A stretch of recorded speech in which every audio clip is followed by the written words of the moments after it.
Գևորգ Պապոյան, համեցեք պարոն Պապոյան։ Շնորհակալություն, մեծարգո վարչապետ, հարգելի գործընկերներ։ Դեռևս 22 թվականին կառավարությունը մի կարևոր որոշում է ընդունել, որով խոշոր անասնաբուծության ճյուղում խոշոր ներդրումային ծրագրերի դեպքում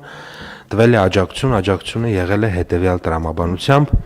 Եթե սահմանամերձ հատվածում է մինիմում պետք է 500 միլիոն ներդրում լինի, ոչ սահմանամերձ հատվածներում 1 միլիարդ դրամ եւ ավել, եւ կապիտալ ծախսերի 70 կապիտալ ծախսերի ներողություն 40%-ի չափով վերադարձ է կատարվել, իսկ կապիտալ ծախսերը շատ մեծ մասն են կազմում ընդհանուր նման process-ներում, ուրեմն նման համալիրներ կառուցելու։ Եվ մենք ունենք այստեղ ընթացքում ի հայտ են եկել ինչպես հաջողության պատմություն, այնպես էլ նաև խնդիրներ, եւ մենք հիմա այդ խնդիրներն ենք փորձում լուծել, նաև ժամանակ տալով, բայց ես ուզում եմ օրինակ հաջողության պատմության մասին պատմել։ Մենք ունենք մեկ պրոյեկտ, որը ամբողջությամբ այս պահին իրականացվել է, 11.7 միլիարդ դրամ ներդրում է իրականացվել, եւ այս պահի դրությամբ 2.3 միլիարդ դրամ մենք իրենց աջակցություն ենք տվել, բայց իրենք այս պրոյեկտում արդեն այս պայդրությամբ 2.4 միլիարդ դրամի հարկ են վճարել։ Այսինքն, եթե նայենք պետության տվածի եւ ստացածի հարաբերակցությունը արդեն իսկ դրական է, ել չասած, որ իհարկե մենք դեռ մի փոքր գումար էլ կա, որ կտանք, բայց դրա դիմաց մենք ունենալու ենք մի բիզնես, որը տալու է հարկեր եւ զարգանալու է, աշխատատեղեր է ապահովելու, մեր երկրի պարենային անվտանգությունն է ապահովելու եւ այսպես շարունակ։ Բացի այս ներդրումային ծրագրից եւս 4 ներդրումային ծրագրեր, պարոն վարչապետ, հարգելի գործընկերներ, բավականին շատ աշխատանք են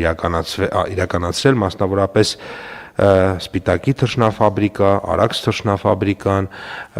Իջևանյան բեկոնը եւ տավարաբուծության մեկ ուրեմն ծրագիր եւս, որոնք 15.2 միլիարդ դրամ ընդհանուր ներդրումային ծավալ ունեն, բայց ժամանակի հետ կապված որոշակի խնդիր է եղել, շատ կոնկրետ, օրինակ շմագի հետ կապված իրենք պլանավորել են X ժամկետում, բայց այդ ժամկետում օրինակ չեն կարողացել ստանալ եւ ստացվել է, որ իրենք ժամկետից դուրս են մնացել եւ այս ներդրումային պրոյեկտների համար մենք առաջարկում ենք եւս 1.5 տարով երկարաձգում եւ ուղղակի մենք վստահ ենք, որ դրանք կիրականանան, որովհետեւ շատ մեծ ներդրումներ արդեն իսկ արված են ներդրողների կողմից։ Բացի այդ, մենք նաև երբ որ նախորդ տարվա հաշվետվությունն էինք ներկայացնում կառավարության ղեկավարին, փոխվարչապետերին, նաև այսպիսի դիտարկում հնչեց հանրապետության վարչապետի կողմից, որ պետք է ըստ էության ծավալները մեծացնել, այսինքն եթե կա խոշոր ներդրումային ծրագրեր, չպետք է դրանք մենք վերևի սահմանները փակենք, սահմանափակումներ իրականացնենք, եւ այս առումով մենք հաջորդիվ մեկ այլ ծրագիր կգանք, բայց այստեղ էլ ենք այդ դիտարկումը ըստ էության հաշվի առել եւ մինչեւ 26 թվականի դեկտեմբերի 30-ը հնարավորություն ենք տալիս, որ եթե կլինեն նոր նախաձեռնություններ, նոր ներդրումներ, գան այս ծրագրով ուրեմն մասնակցեն, իսկ արդեն մյուս ծրագիրը, որը հնարավորություն է տալիս օրինակ խելացի անասնական ունել 1000 եւ ավել գլխի համար, դա արդեն 27 թվականի ուրեմն հունվարի 1-ից կմտնի ուժի մեջ, որը մոտակա ժամանակներում կբերեն կամ ավելի շուտ, եթե իհարկե ֆինանսական հնարավորությունները թույլ տան, եւ սա է ընդհանուր նախաձեռնությունը, պարոն վարչապետ, սրանով նվազագույնը 4 խոշոր անասնաբուծական համալիր եւս կունենանք, հույս ունենք նաեւ նոր հայտեր էլ կլինեն եւ նաեւ արդեն իսկ տեղեկացրել ենք գործարար համայնքին, կա նաեւ մեծ հետաքրություն շատ խոշոր օրինակ մի գործարար կա, որ ինքը եթե ընդունենք 800 գլուխ եւ ավել խելացի անասնագոմի համար սպասում է, այսինքն նախագծին, եթե կարողանանք ավելի շուտ ժամկետով ընդունել, բայց դա այդ դրան չի վերաբերում, ես ուղղակի մեր ընդհանուր մտադրությունների մասին այս մասով ցանկացա կիսվել։ Պարոն Պապոյան, հիմա այս որոշման էությունը ինչ է։ Մենք նախկին որոշումը կայացրել ենք ժամկետով, ներդրումները արվել են իրականում գետնի վրա, մենք համոզված ենք, որ այդ ներդրումներն արվել են եւ մենք համոզված ենք, որ լավ պատկերացում ունենք կատարված ներդրումների չափերի վերաբերյալ եւ մենք հիմա պարզապես որ այդ ներդրումները ինչ որ ձգձգումների պատճառով չզրկվեն աջակցությունից, ժամկետը երկարացնում ենք։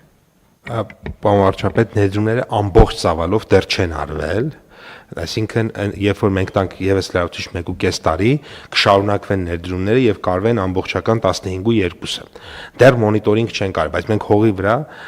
տեսել ենք, որ ահագին բան արված է, իսկ ինչու է ամբողջական չի արվել, օրինակ ինչու չկա պատրաստի ենթադրենք պրոյեկտ, որտեղ պայմանական ներդրվել է 7 միլիարդ դրամ կամ 5 միլիարդ դրամ, որովհետև ենթադրենք նույն շմագը իրենք պլանավորել էին ստանալ պայմանական 6 ամսում, ստացել են շատ ավելի ուշ, տարբեր պատճառներով, ինչ որ գիտելիքներ իրենք չեն ունեցել, ինչ որ հարցեր է ընթացքում առաջացել պետական մարմնի հետ եւ այլն, եւ սրա արդյունքում օրինակ ոչ թե 7-ն է ներդրվել այս պահին, արդեն օրինակ 3-ը, եւ սա բերել է նրան, որ մենք ինչ ենք համոզված ենք, որ այդ ներդրումներն արվել են։ Պարոն վարչապետ, իրականում 11 ներդրումային պրոյեկտ կա այս կամ այն չափով արված կամ չարված։ Այս 4-ը, այդպես ասած, այդ գիծ այնքան են անցել, որ ես վստահ եմ ուղղակի կանեն։ Հիմա օրինակ մենք կատարված ծախսերը տեսնում ենք բանկային համակարգով, անկանխիկով եւ այլն։ Միանշանակ, այս որովհետեւ ասենք ենթադրենք դա շատ կարևոր է, որ հետագծելիություն ունի։ Հիմա որևէ մեկը ասում է ես 3 միլիարդ ներդրում եմ արել, մենք առնվազն 2 միլիարդ 999 միլիոնը տեսնում ենք, որ բանկային համակարգով անկանխիկ շրջանառությամբ ստեղ էսա գնացել, էսա ձեռք բերվել, այդ ապրանք եւ այսինքն հետագծելիությունը ապահովում ենք։ Պարոն վարչապետ, այս ծրագրի մոնիտորինգը, քանի որ խոշոր ներդրումային ծրագրի է, իրականացվում է Big 4-ի կողմից եւ մինչեւ բավականին թանկարժեք աուդիտ է, ինչեւ իրենք չեն տալիս մեզ այդ ամբողջ փաստաթղթերի հավաստումները, մենք ըստ էության առաջ չեն գնում։ Իհարկե այնտեղ ունենք նաեւ հետագայում որոշ ծրագրերի դեպքում մի քիչ լայնացրեցինք, որպեսզի այլ աուդիտորական ընկերություններ կարողանան մասնակցել։ Նկատի ունեմ պրոֆեսիոնալ բարձր մակարդակի եւ շատ վստահելի հավաստում է դրվում դրա տակ եւ դա ոչ թե անում ենք մենք, այլ մենք այդ փաստաթուղթն ենք պահանջում, ստանում ենք եւ այդ փաստաթղթի հիման վրա փոխանցում անում ենք։ Շատ լավ, խնդրեմ հարգելի գործընկերներ, հարցեր դիտարկումներ կան։ Ես կարող եմ նաեւ համեցեք, պարոն Գեորգի։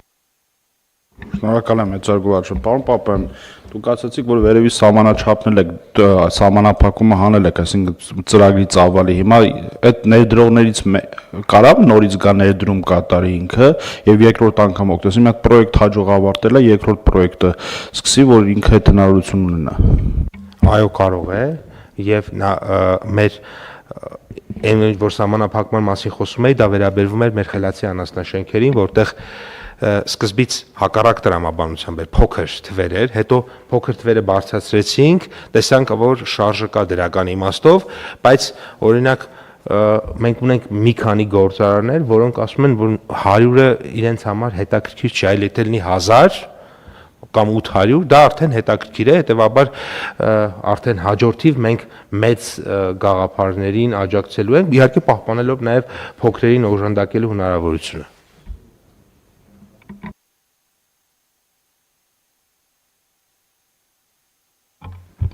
Խնդիր չկա, պարոն վարչապետ, հարցն անում է, որ մենք սկզբում ավելի բարձր շեմ ունեինք, հետո որոշ դեպքերի, որոշ վերլուծությունների հետևանքով որոշեցինք, որ այդ շեմերը պետք է նվազեն, որպեսզի հնարավորություն տան։ Ներեք ինչ շեմերի մասին է խոսքը։ Խոշոր ներդրումային ծրագրերի։ Որն ենք համարելու խոշոր։ Այո, այսինքն որ ծրագրերն են, որոնք համապատասխանում են այս ծրագրի չափանիշներին, այսինքն սկզբից ավելի բարձր չափանիշներ են դրված ֆինանսական առումով, հետո մենք կարծեմ 2 անգամ այդ շեմերը նվազեցրել ենք, որովհետև ինչքան է դառը։ Հիմա 1 միլիարդ դրամ։ Սահմանամերձում 500 միլիոն։ Այո, բայց սահմանամերձում չունենք դիմում։ Բոլոր դիմումները 1 միլիարդ եւ ավելի մասին են։ 1 միլիարդը հիմա խոշոր է, թե խոշոր չի։ Հիմա համարվում է խոշոր եւ բայց տրամաբանորեն խոշոր է, թե խոշոր չի։ Մենք կարծում ենք, որ անասնաբուծության մեջ մի միլիարդ է ենթադրում է ինչքան գլխականակ, ասենք խոշոր եղջերավոր անասունի։ Պարոն վարչապետ, ես կարող եմ ասել, որ այս 11.7 միլիարդ ներդրումային Չէ, մի միլիարդը, ասենք, մի միլիարդ ներդրման արդյունքում մոտավորապես ինչքան գլխականակ խոշոր եղջերավոր անասունի կլինի այդ ֆերմերային տնտեսությունը։ Այսպես կարող եմ ասել, մենք ուրեմն 100 գլուխ խոշոր եղջերավորի դեպքում մեր խելացի անասնագոմի ծրագիրը միայն անասնագոմը ենթադրում է մոտավորապես 114 միլիոն ծախս։ Միայն անասնագոմը։ Այստեղ այս ներդրումային ծրագրում համ անասնագոմն է, համ գլխականակը 1 միլիարդի մեջ։ Դե հիմա գիտեք ինչ հարգելի գործընկերներ, ես կան հանրապետությունում ինչքան ճամփորդում եմ, տեսնում եմ, այսօրվա մենք խոշոր ասելով պետքա հասկանանք մեր մասշտաբի համաձայն։ Հիմա ասենք օրինակ 100 կիլո բարձրացնելը այդ շատ է թե քիչ է։ Եթե նախկինում մեր բարձրացած մաքսիմումը եղել է 32-ը, 100 կիլոն արդեն շատ է։ 3 անգամ ավելի շատ է։ Եվ հետեւաբար կներեք նույնիսկ 100-ը Հայաստանում խոշոր է։ Հայաստանում շատ տնտեսություն չկա, որ 100 գլուխ բան ունի, եղջերավոր, այսինքն ինձ թվում է կարող ենք թերթի մի թերթի վրա գրել այդ տնտեսությունները, եթե ինտենսիվությունն էլ ներառենք, կեսեջի վրա կտեղավորվի։ Եվ ես ուզում եմ էլի վերադառնանք մենք 2018 թվի մոտեցումներին, մենք ասում ենք աջակցենք մինչև 3 հեկտար, մինչև այսքան, մինչև այնքան, եւ տեսանք ծրագրերը ընդունում ենք, փողը տալիս ենք, արձագանք չկա։ Հետո ինչ պարզեցինք, ինչ չկա արձագանք, որովհետեւ այդ ծավալները գյուղատնտեսության մեջ ձեռնտու չեն։ Նույնիսկ աջակցությամբ ոչ մեկ չի ուզում այդքան ներդրում անի, եթե նույնիսկ տեքստով կարդում ես, ասում ես, վայ, այս ինչ հրաշք ծրագիր են կարել, բայց գետնի վրա այդպես չի։ Բայց ես ուզում եմ հակառակն էլ ասեմ։ Այսօր տեսեք, մենք գնում ենք տարբեր ինտենսիվ բաներ, ինտենսիվ ջերմոցներ, ինտենսիվ տնտեսություններ եւ այլն, իհարկե մարդիկ աշխատում են իրանց շահույթի համար եւ նորմալ է, մարդը պետք է աշխատի իր շահույթի համար եւ զուգահեռ պետք է հարկեր գեներացվի, բայց այդ process-ը փոխում է Հայաստանի Հանրապետությունը։ Այդ process-ը փոխում է Հայաստանի Հանրապետությունը, մեր պատկերացումը գյուղատնտեսության մասին, մեր պատկերացումը աշխատանքի մասին եւ մեր պատկերացումը կյանքի մասին ընդհանրապես։ Որովհետև ուրիշ բան է, եւ ես կարծում եմ, որ այնտեղ որտեղ իրական տնտեսության մասին է խոսքը, այնտեղ որտեղ իրական տնտեսության մասին է խոսքը, որովհետև ցավոք մենք երբեմն fake նախագծերի հետ էլ ենք առերեսվում, հետո դառնում է քրեական գործ եւ այլն, որը մեզ ամենևին հաճելի չի։ Այնտեղ որտեղ գնում է իրական տնտեսության մասին, իրական գործունեության մասին, մենք պետք է աջակցենք այդ մարդկանց։ Էլ չեմ ասում, որ իրաց աշխատանքի արդյունքում, եթե կարճաժամկետում, միջնաժամկետում ոչ, երկարաժամկետում մեր ծախսած փողը հետա գալիս դեռ մի բան էլ ավելի։ Եվ այսքան խոսում ենք նաև կրթության մասին եւ այդ նաև կրթական process-ը, որովհետեւ գյուղատնտեսության մասին մեր պատկերացումն է նա, որ մարդը կռացած, ձեռքերը ճաքած եւ ասենք իր տարիքից մի 30 տարի ավել ծերացած մարդ։ Ոչ, այդպես չի։ Այսօր այդ տնտեսություններ ենք մտնում սկսած նրանից, թե աշխատողների համար աշխատողները ինչ պայմաններում են սնվում, էական չի տնից են բերում, թե այնտեղ տեղում պատրաստվում է։ Այսինքն այս ամեն ինչը հաշիվ է, չէ՞։ Այս ամեն ինչը հաշիվ է։ Եվ մենք պետք է գնանք միանշանակ աջակցության ճանապարհով, որովհետև եթե մենք մեր բանի թղթային կարգավորումներով նայենք, մեր ամենաիդեալական որոշումները կյանքում ոչ մի էֆեկտ չեն ունենում։ Իրանք կարանք սենց ոսկե ջրած ռամկա մեջ գցենք ու սենց պատին կախենք։ Եվ հետո ասենք հələ տեսեք ինչ լավ է ձևակերպված, չէ, ինչ ոսկեղենիկ հայերենով գրած է, բայց կյանքում դա բան փոխում է թե չէ։ Մենք պետք է գնանք կյանքի հետևից, կյանքի այն ինչ որ իրական պահանջ ունի, բայց մեր ստանդարտներով պետք է ծախսերը լինեն անկանխիկ միանշանակ։ Ոչ մեկ չի կարա գա ասի հորս արև 1 միլիարդ ներդրում եմ արել։ Այդ 1 միլիարդ ներդրումը իմ պահանջն է։ Որ պահին ես ուզեցի ասի բերեք այդ 1 միլիարդ ներդրումը, բանկային համակարգով այդ դրամի շրջանառությունը ցույց տվեք, պետք է հատիկ ու ոչ պլյուս մինուս կարա լինի 500,000 դրամ 1 միլիոն, այդ 1 միլիարդի մեջ։ Եթե որևէ տեղով այս հաշվարկը չեղավ, ուրեմն խնդրեմ կա։ Մնացած դեպքերում մենք աշխատող մարդկանց պետք է բան անենք, աջակցենք։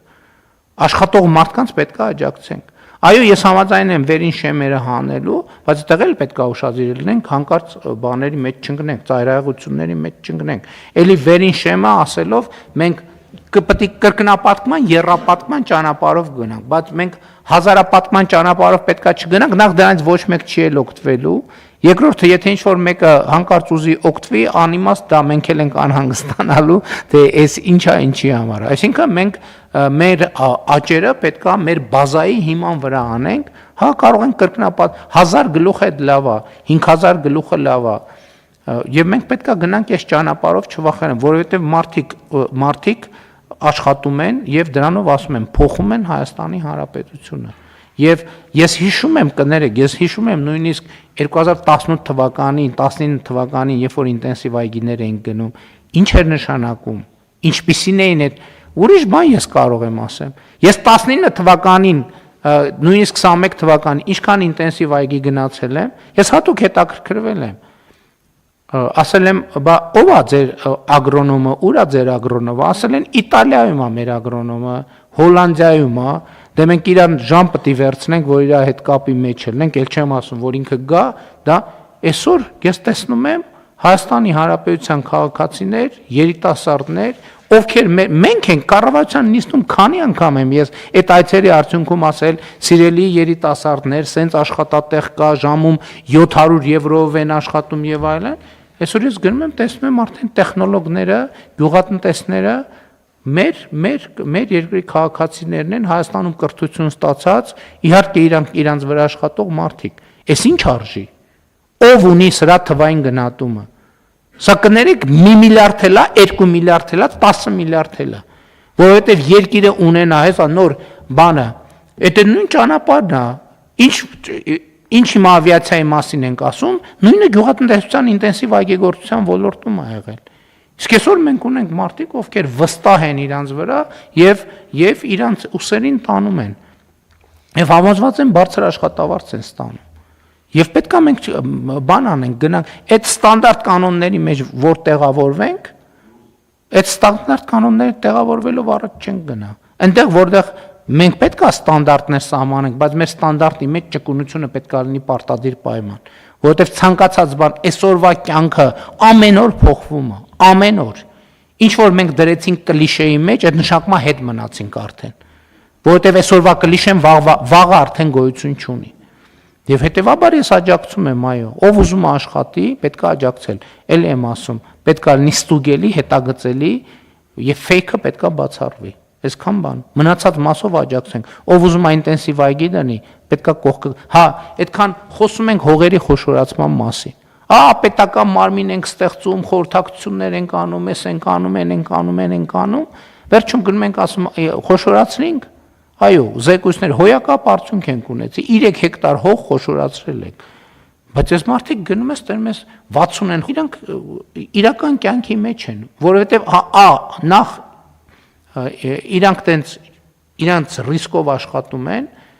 եւ պետական պաշտոնյայի կաշկանդվածությունները չունեն եւ մարդկանց հետ էլ կարողանում են շփվել։ Հիմա նոր երեք մենք ինչ տեսանք բանում Արագածոտեն գյուղում։ Չէ, Արագածան գյուղի ինտենսիվ այգու մասին եմ խոսում։ Մարդիկ իրանց ռիսկով վերցրել են վարձակալության հողի վրա, այդքան բան են արել, այգի են տնկել։ Ընդ որում այդ հողը, որի անունը էլի Արոտավայրը, պարոն Խաչատրյան իրար հետ էինք, համեն դեպս վիդեոները կան, բայց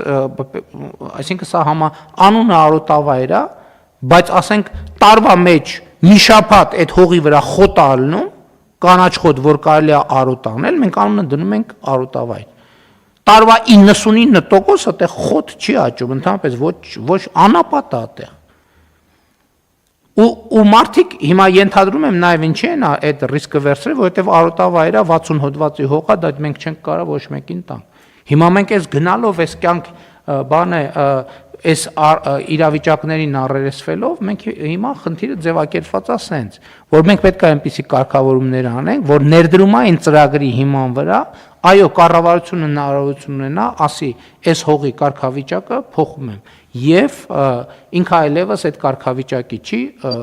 տնկարկներ են եւ այլն եւ այսպես շարունակ։ Այսինքն այստեղ էլ է ֆեյքի մասին, ֆեյք Արոտավայրերից պետք է ազատվենք մենք, որովհետև օգուտ չեն բերում իրանք երկրին, օգուտ չեն բերում ընդհանրապես։ Եվ այս տրամաբանությամբ պետք է գնանք առաջ։ Այո, պետքա քննարկումներ ունենանք եւ այլն, բայց պետքա մարդը իմանա, եթե ինքը ուզում է արդյունք ստեղծի, պետք է իմանա, որ ինքը կառավարության աջակցությունն ունի, որովհետեւ էլ չեմ ասում, այդ աշխատանքի արդյունքում այդ բյուջետային ծախսը հետ է գալիս։ Ընդ որում հետ է գալիս ոչ միայն պետական բյուջե, այդ ես գնում եմ ինտենսիվ այգի օրինակ, մարդիկ են աշխատում, գյուղի մարդիկ են։ Ասում եմ նախորդ ձեր աշխատանքը ո՞րն է։ Ասում եմ նախորդ աշխատանք ես չեմ ունեցել։ Եվ մարդիկ այսօր ապրում են, աշխատում են քաղաքակիրթ պայմաններով։ Այո, աշխատավարձը մեր երազածը չի, բայց դա էլ է ժամանակի հետ։ Այսօր կներեք, մենք ինչ ենք այսօր էլ վերջին անգամ էլեկտրոնային փոստով ինչ ենք քննարկում, որ մեզ պետքա մտածել վարդերի միջազգային շուկա, որովհետև այդ հարցը, որ մենք լուծենք,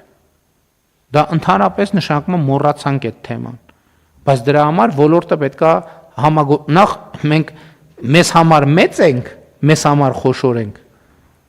իսկ միջազգային շուկա մտնելու համար ահա որ մեծ ենք։ Հիմա նույնիսկ մենք այսօր ինչ խնդիր է մեր տնտեսությունը հանդիպում, գալիս են ասում ենք, տեսեք, այսպեսի մի հատ լավ ապրանք ունենք, ստուգում են, համտեսում են, փորձում են, ասում են, այս ինչ լավն է։ Ուրեմն սրանից կտակ մեզ այս ինչ թիվը։ Բարձում այդ թիվը, որ իրանք ուզում են մի ամսվա համար, մեր երկրի 6 տարվա արտադրությունն է։ 6 տարում ենք մենք այդքան կարողանում արտադրել։ Եվ այս ինչի հաշվին է մեծանալ, պետք է աջակցենք, պետք է խթանենք։ Եվ այնպես որ գնանք այս ճանապարհով, այսինքն ճիշտ լինի, արդյունքը լինի, մնացած այդ կապված պետք չի ընդհանրապես մտավախություն ունենալ, համեցեք։ Վարչապետ, ես համաձայն եմ ամեն ինչի հետ, ուղղակի մի շերտ կա այստեղ, որին մենք սովորաբար փորձում ենք ուշադրություն դարձնել կառավարության աջակցության ծրագրերը նախագծելուց, որ մենք աջակցենք այնպիսի բիզնեսներին, այնպիսի նախաձեռնություններին, որոնք առանց այդ աջակցության իրանք չէին լինելու։ Այսինքն, եթե ինչ-որ մեկը ամեն դեպքում այդ ներդրումը պատրաստում անի, այդ աջակցության կարիքը ըստ էության դառնում է արդյունավետության կներեք, իսկ դա ոնց ենք ստուգում։ Եթե կա այդպիսի ներդրում, ուրեմն արված կլներ վաղուց։ Այն ներդրումը, որը արված չի, նշանակում է այդպիսին չի։ Հակառակ դեպքում ինչի չի արվել։ Իմ կարծիքով, օրինակ, ինտենսիվ այգեգործության ուղղությամբ մեր արված ներդրումները իրականում էֆեկտ են տալիս, որովհետև եթե մենք այդ աջակցությունը չտայինք, այդ ներդրումները այդ ձևով չէին լինի, հաշվի առնելով իր տնտեսական ցիկլի հարցերը, ես ընդհանրապես որպես ընդհանուր մի րոպե, ես ձեզ մի բան ասեմ, էլի, այդ հենց այդ օրինակի վրա։ Ես այն օրը հանդիպում եմ ունենում եւ մի ինտենսիվ այդպիսի այգու բանի ջերմոց սեփականատեր հարցեր է բարձրացնում, ասում է ես ոչ մի աջակցության ծրագրից չեմ օգտվել, ես արել եմ իմ ներդրումը։ Ու սկսում է պատմել իր խնդիրների մասին, եւ ես հասկանում եմ, որ դա չհաշվարկված ոչ էֆեկտիվ ներդրում է։ Որովհետեւ երբ որ աջակցության ծրագրից օգտվում են, մենք հնարավորություն ունենք նաեւ այդ ստանդարտը ինչ որ առումով ասելու, որ գիտեք, ինչ ստանդարտով եկեք աշխատենք, որովհետեւ եթե ստանդարտով չենք աշխատում, այդ աջակցությունը չի լինելու։ Դա փոխադարձաբար էդ էլ է կրթական process եւ այլնի եւ բիզնեսի եւ կառավարության համար։ Սա շատ կարեւոր երկխոսություն է։ Երբեմն մեզ թվում է կառավարություն, երկխոսություն, բանը ֆորմատն է, որ գալիս ենք նստում ենք ու ժամերով սենց խոսում ենք։ Խոսում, սրանից ավելի լավ երկխոսություն չկա։ Քիչ բառեր, շատ աշխատանք։ Եվ արդյունք։ Ես ասում եմ, հիշում եք դուք պարոն Պապոյան, այն օրվա խոսակցությունը։ Այնց բաներ է խոսում, ուզում ես ասես, եղբայր դուք ո՞ր թվից եք ընդհանրապես։ Այսինքն այնց բաներ են խոսում, որ մենք այդքան շփվել ենք, չենք լսել։ Վաղուց տենց բաներ ես չէի լսել։ Վաղուց տենց բաներ չէի լսել։ Եվ չզարմացա, երբ որ պարզվեց այն քիչ դեպքերից է, երբ որ ջերմոցը հիմնվել է առանց մեր աջակցության ծրագրի։ Իսկ նրանք, ովքեր մեր աջակցության ծրագրերով են հիմնել, նրանք ուրիշ ստանդարտով են խոսում, նրանք ուրիշ ստանդարտով են մոտենում հարցերին եւ նույն երեք ինչ որ տեսանք արդիկում։ Մարդիկ գործիքներ են, բանը ինչա, լիզինգի ծրագրով սարքավորումներ են ձեռք բերել, որ ինքը հասկանում եք քաղաքակրթական փոփոխություն է Հայաստանի Հանրապետության համար։ Քաղաքակրթական փոփոխություն է։ Ասենք ուրիշ բան որ չլինի, որ ասենք մենք գնացինք տեսանք, որ տենց սարք կա, դա արդեն ինձ համար գիտելիքի մի նոր մակարդակ էր, որ գնացինք տեսանք տենց սարք կա։ Սարք կա, որ ուլտրամանուշակագույն ճառագայթով սնկային հիվանդությունները բան անում, կանխարգելում է։ Եվ մենք պետք է ամեն ինչին տենց վերաբերվենք։ Եվ էսա մասնավոր պետություն համագործակցությունը ես սենց եմ պատկերացնում։ Եվ ընդհակառակը նենց չեմ պատկերացնում, որ գալիս են ասում, այս հարկից ազատեք, այս հարկից ազատեք, այս հարկից ազատեք, այս հարկից ազատեք, բան այս տվեք, այն տվեք, այն տվեք, այն տվեք։ Ոչ, սա մենք մոդելը գտել ենք եւ լիզինգի ծրագիրը մեր ամենամեծ պորտֆելն է։ Սա նշանակում է, որ մենք էլ ենք գոհ երջանիկ, մարդիկ էլ են գոհ երջանիկ։ Այսինքն դա ստացվում է մի տեսակ ավելի դիմաց, այսինքն ջանքը ջանքի դիմաց։ Այնտեղ որտեղ ջանք չկա, չի կարելի խրախուսել ջանքի բացակայությունը։ Պարզապես չի կարելի խրախուսել ջանքի բացակայությունը։ Եվ ընդհակառակը չի կարելի չխրախուսել ջանքը, հասկանալով, որ երբեմն նաև ձախողումներ կլինեն։ Հիմա այն ինչ որ ասում եմ, մեր ավիացիոն շուկայում ինչ է կատարվում։ Եռում է մեր ավիացիոն շուկան։ Դա մի բանի արդյունքում, որ մենք անդադ ջանք ենք գործադրել, սխալվել ենք ել ենք ջանք գործադրել, սխալվել ենք ել ենք ջանք գործադրել։ Եթե մենք հանկարծ հանձնվեինք, Զվարթնոց օդանավականը այսօր էլ էր լինելու 3 հատ օդանավ կանգնած, երկուսի պագրիշկեն նստած։ Չեք հիշում այդ տեսարանները, որ գալիս ենք ասում ենք մենակ այդ տեսարանը արդեն բան էր, էլի, այտենց մխկտոց էր մարդու գալիս, որ լավ չա, այս ինչի համար այս օդանավակայանը։ Նույնն էլ հիմա տեղի է ունենում գյուղատնտեսության ոլորտում եւ ես շատ ուրախ եմ, շնորհակալ եմ մարդին, մեր գաղափարաբանությանը, մեր քաղաքականությանը։ Այդ մարդիկ կարող է քաղաքական ճառեր չասեն, բայց իրանք կառավարության քաղաքական գծի իրականացնողներն են։ Ծիգ այդքան որ սիրում են, իրանք ծրագրի իրականացման գրասենյակ են։ Եվ ես այդ գաղափարը ունեմ, նաև էսա մի դեպքում փորձարկենք, որ մենք էդ էլ պետք է մտածենք, որ այդ ծիգի գաղափարն է փորձենք ինչ որ տեղերում պատվիրակենք, այն ինչ որ մեր պետական մարմիններն են անում, մասնավոր ընկերություններ կարան լինեն, որոնք շատ լավ անեն։ Ես չեմ ասում 0 լինի։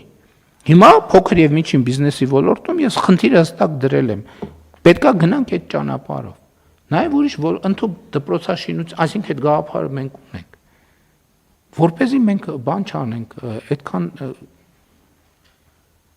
շատ այսինքն արդյունքը լինի, արդյունքի վրա ավելի ռացիոնալ